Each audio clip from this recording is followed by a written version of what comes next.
Hello friends, welcome back to tech and chips. तो friends, इस video में मैं आपको बताऊंगा कि कैसे हम कीनोट के थ्रू एक एनिमेशन क्रिएट कर सकते हैं iOS के डिवाइस में। तो फ्रेंड्स, आप में से जो नए हो वो प्लीज़ चैनल को सब्सक्राइब कर लेना। तो फ्रेंड्स, चलिए शुरू करते हैं ये वीडियो। तो पहले हम कीनोट को ओपन करेंगे और कीनोट में हमें कुछ ऐसा पेज दिखाई देगा। अब मैंने पहले से यहाँ पे एक प्रेजेंटेशन का एनिमेशन बना के रखा है, पर मैं अभी आपके लिए एक दूसरा प्रेजेंटेशन बना के बताऊंगा। तो अब इस पेज में हम एक प्लस आइकन को क्लिक करेंगे और कुछ ऐसा आपको दिखाई देगा और इसमें हम एक थीम सिलेक्ट करेंगे। अब इसमें काफ़ी सारी थीम हैं, आप चाहे तो कोई भी सिलेक्ट कर सकते हैं, पर मैं ये वीडियो के लिए स्पेसिफिक वाइट कलर की थीम सिलेक्ट कर लूँगा। तो फ्रेंड्स, अब हमारा ये पेज खुल गया है और अब इसमें हम प्रेजेंटेशन टाइटल, प्रेजेंटेशन सब टाइटल और नीचे ऑथर एंड डेट ऐसे 3 ऑप्शन देख सकते हो और इन तीनों को हम डिलीट कर देंगे ताकि हमारे पास एक पूरा वाइट पेज मिल जाए। तो अब हम इस पेज में ऊपर आप टॉप राइट में देख सकते हैं एक ब्रश आइकन, उसको क्लिक करेंगे और उसके बाद हम एक बैकग्राउंड सिलेक्ट करेंगे। अब मैंने यहाँ पे पहले से एक इमेज डाउनलोड करके रख ली है जो मैं बैकग्राउंड में सेट करूँगा, पर आप चाहे तो कोई भी इसमें से बैकग्राउंड सिलेक्ट कर सकते हैं। अब फ्रेंड्स, आप चाहे तो इसमें से कोई भी साइज़ सिलेक्ट कर सकते हो, पर मैं इसमें स्ट्रेच वाली साइज़ प्रेफर करूँगा। अब फ्रेंड्स, हमारा बैकग्राउंड कुछ ऐसा दिखेगा, जबकि मैंने ये इमेज एक यूनिवर्स की ली है और मैं यूनिवर्स पे एनिमेशन बनाने वाला हूँ। तो अब इसमें हम ऑब्जेक्ट सेलेक्ट करेंगे और इसमें काफ़ी सारे ऑब्जेक्ट्स पहले से अंदर दिए हुए हैं। ये बेसिक है, जियोमेट्री है, ऑब्जेक्ट्स है, एनिमल्स है, नेचर है, फूड है, सिम्बॉल्स है, एजुकेशन है और आर्ट्स है, साइंस है। अब साइंस में हम थोड़ा स्क्रॉल करेंगे और उसमें सैटेलाइट वाला ऑब्जेक्ट सेलेक्ट करेंगे। ये कुछ इस तरह दिखेगा और अब इसमें हम ब्रश आइकन पे क्लिक करेंगे और इसके बाद इसके अंदर हम कलर फिल करेंगे। मैंने इसके लिए ग्रीन कलर सिलेक्ट किया है, आप चाहे तो कोई और कलर सिलेक्ट कर सकते हो। अब इसकी साइज़ थोड़ी बड़ी कर लेंगे और इसे रोटेट करके हम इसकी पोजीशन सेट कर लेंगे। अब इसके बाद हम वापस साइंस में जाएंगे और इसके अंदर से एक प्लैनेट सिलेक्ट करेंगे।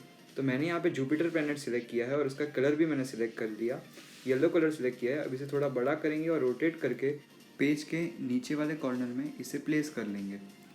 तो फ्रेंड्स, यहाँ तक प्रेजेंटेशन कंप्लीट होने के बाद अब हम और एक ऑब्जेक्ट सिलेक्ट करेंगे और इस बार हम सैटर्न वाला प्लैनेट लेंगे। तो यहाँ हम प्लैनेट की साइज़ वही रहने देंगे, बस उसका कलर हम ब्लू कलर में चेंज कर लेंगे। इसके लिए हम प्लैनेट पे क्लिक करेंगे और ब्रश आइकन पे प्रेस करेंगे और उसके बाद उसका कलर सिलेक्ट कर लेंगे।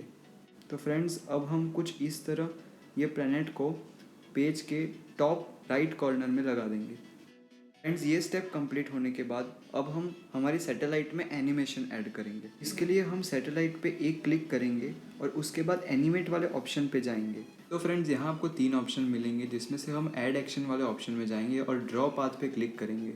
अब यहाँ हम इस सैटेलाइट का रास्ता बनाएंगे, मतलब आपको इस सैटेलाइट को जो डायरेक्शन में ले जाना है उस डायरेक्शन में हम इसे ड्रॉ करेंगे। तो आप जब ड्रॉ करोगे तब आपको कुछ इस तरह से एक लाइन दिखेगी रेड कलर की, और बाद में आप इसे धीरे से जाके जहाँ आपको इसे स्टॉप करवाना है वहाँ आप इसे छोड़ सकते हो। तो सैटेलाइट का डायरेक्शन बनाने के बाद आपको कुछ ऐसा दिखेगा। तो फ्रेंड्स, अब हमें इसमें ऐसा बताना है कि सैटेलाइट जुपिटर से सैटर्न, मतलब कि सैटेलाइट दूर जा रही है। तो इसके लिए हम सैटेलाइट जहाँ पे वो स्टॉप हो रही है वहाँ पे हम उसकी लेंथ को छोटी कर लेंगे, ताकि हमें कुछ ऐसी इफ़ेक्ट मिले जैसे सैटेलाइट दूर जा रही है। कुछ इस तरह ये सैटेलाइट ट्रैवल करेगी। तो फ्रेंड्स, अब हम बैक जाके मोशन पाथ पे क्लिक करेंगे और उसका ड्यूरेशन बढ़ा के 12 सेकेंड्स जितना कर लेंगे, जिससे कि आपको सैटेलाइट धीरे से ट्रैवल कर रही है ऐसा दिखाई देगा। तो फ्रेंड्स, इतना हो जाने के बाद हम प्रेजेंटेशन के मेन पेज पे आ जाएंगे और सैटेलाइट पे एनिमेट वाला ऑप्शन फिर से क्लिक करेंगे और उसमें बिल्ड इन का ऑप्शन क्लिक करेंगे। अब यहाँ आपको काफ़ी सारे एनिमेशंस दिखेंगे। तो फ्रेंड्स, ये सारे एनिमेशन किसी भी ऑब्जेक्ट के एंट्रेंस के लिए बनाए गए हैं। तो यहाँ भी काफ़ी सारे आपको ऑप्शन पहले से दिए हुए हैं, जैसे कि स्किड है, फेड इन है और फेड एंड मूव है। इसमें से आप चाहे वो ऑप्शन सिलेक्ट कर सकते हो, पर मैं इसके लिए फेड एंड मूव वाला ऑप्शन सिलेक्ट करूँगा। तो अब प्रेजेंटेशन में सैटेलाइट कुछ ऐसे आते दिखेगी। यहाँ तक हो जाने के बाद अब हम वापस एनिमेट वाला ऑप्शन सिलेक्ट करके इसमें एक बिल्ड आउट ऐड करेंगे, मतलब कि ऑब्जेक्ट एग्जिट में कैसा दिखेगा।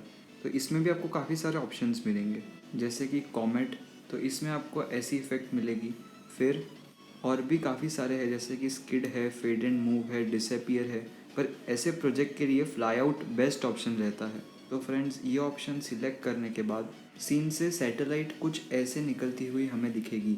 तो फ्रेंड्स, हमारा प्रेजेंटेशन वाला पार्ट यहाँ पे कंप्लीट होता है। तो अब हम पेज के ऊपर वाली साइड के पॉज के बटन पे क्लिक करेंगे। तो अब हमारा प्रेजेंटेशन कुछ इस तरह दिखेगा। पर सैटेलाइट का जो बनाया हुआ एनिमेशन है वो हमारे हर एक क्लिक पे करने पे आगे बढ़ेगा। ऐसा इसलिए होगा क्योंकि अभी तक ये प्रेजेंटेशन ही है, पर अब हम इसे वीडियो के फॉर्म में सेव करेंगे। फ्रेंड्स, इसे वीडियो के फॉर्म में सेव करने के लिए हम यहाँ पे प्रेजेंटेशन के ऊपर के 3 डॉट पे क्लिक करेंगे और उसमें हम एक्सपोर्ट पे क्लिक करेंगे। और इसके बाद हम इसमें मूवी वाले ऑप्शन पे क्लिक करने के बाद कुछ ऐसी विंडो खुलेगी और इसमें हम resolution, frame rate, slide range और इसके साथ साथ हम अगली स्लाइड कब प्ले करें ये सब हम सेट कर सकते हैं। अब ये सब सेट करने के बाद हम इसमें एक्सपोर्ट वाले बटन पे क्लिक करेंगे और आपको आपकी स्क्रीन पे वीडियो लोड होता हुआ दिखेगा।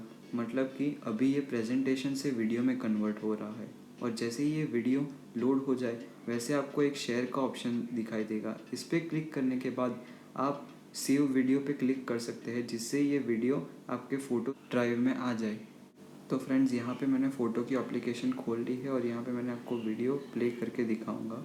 तो आप देख सकते हैं कि कैसे ये वीडियो एनिमेटेड हमने जो बनाया था वो प्ले हो रहा है और कैसे हमने जो सैटेलाइट में इफ़ेक्ट्स डाली थी वो चेंज हो रही है। तो फ्रेंड्स, अगर आपको ये वीडियो अच्छा लगा हो तो लाइक और शेयर कर लेना और आप इस टेक्निक से नए एनिमेशन वीडियो क्रिएट कर सकते हो जो आपको स्कूल के प्रेजेंटेशन में या फिर आपके स्कूल के प्रोजेक्ट में भी आप एग्जिबिट कर सकते हो। फ्रेंड्स, इस चैनल को सब्सक्राइब करना मत भूलना, जिससे कि नए टेक्नोलॉजी के वीडियोस आप तक जल्द से जल्द पहुंचते रहे।